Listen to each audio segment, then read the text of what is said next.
These are some of like the most modded headphones, like ever. And I had to figure out why. Good thing my buddy Frank from church had a pair that he could lend me. Let's take a look.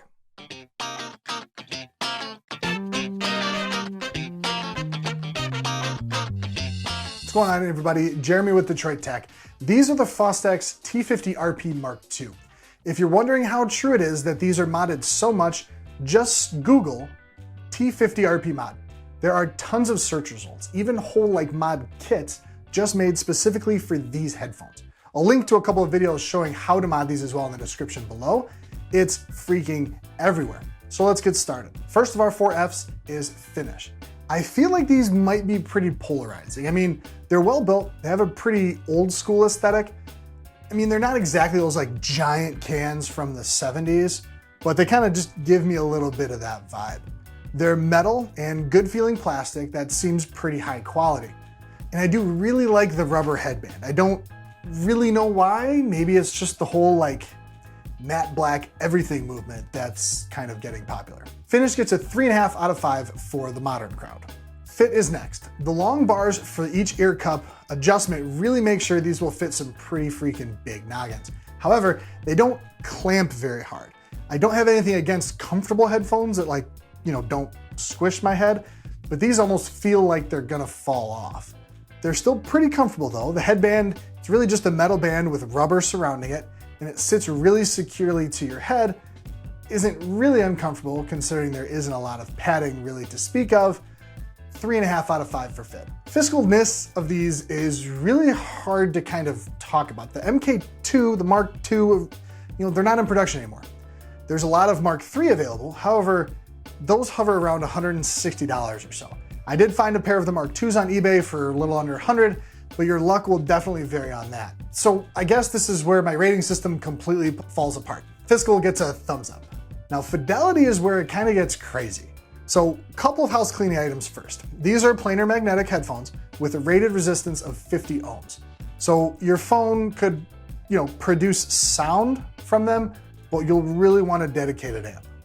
Secondly, they are semi-open back. So this means they will let some sound escape, but not nearly as much as something like the Hi-Fi Man 4XX from Mastrap that I have. Now back to the actual sound. So my buddy Frank told me when he got these, they already had a clay mod done to them on the inside. It was one of the videos I linked in the description. Frank also did his own mod to them as well. He cut some foam and placed it underneath the ear pads. So for my first listen, I actually took the foam out and came to the conclusion that these actually sound pretty darn good, except maybe for the lack of bass. So Inner Fidelity has a great frequency response graph here. So if you see the green line, that's the Mark II. See how it's just a little bit lower than the other headphones? There's also just a little bump at 150 Hertz, and then it just drops precipitously once you really get past 100 Hertz. This is extremely noticeable. However, the little boost you saw higher up, kind of around the 4.5K, provided for very upfront vocals and very clean and clear guitars and distortion. These are pretty flat, clinical, and precise headphones. It really makes sense that these are advertised as like professional studio headphones. These would be great to really mix on. The bass did pick up, however, when I pushed the cans onto my head. So that kind of makes me wonder if that lack of clamping force, it doesn't really create a good seal around my ear. Now, when I put the foam back in, things actually changed quite a bit. The bass got a lot bigger.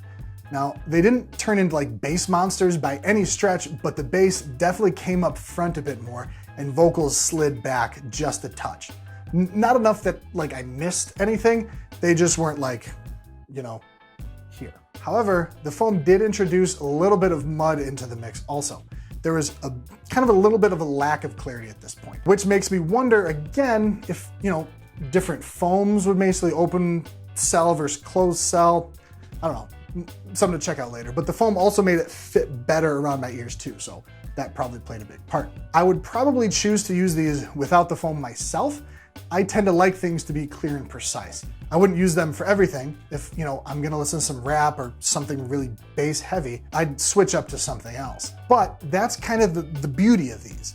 It looks like you have, essentially unlimited ways to play with these headphones and get them tuned exactly how you want them. And because of that, there's no rating for fidelity. deal with it. Conclusion time. Would I even suggest buying these if you have to do so much to make them sound the right way? For sure, but also it depends. I think Inner Fidelity said it best.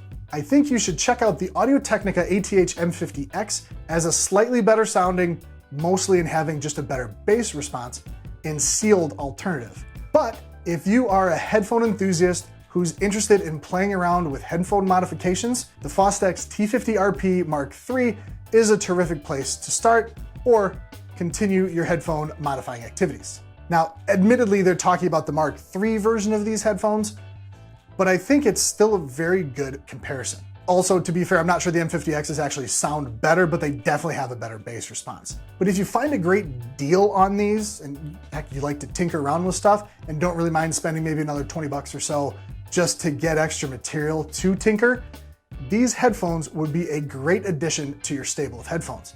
Now, I just need to convince my wife that I need another pair of headphones. Thanks for watching, everybody. Give us a like and subscribe to thank Frank for loaning these to us. If you hate nice people, hit the thumbs down. Either way, let us know in the comments below if you would consider modding your headphones, and we'll see you in the next one.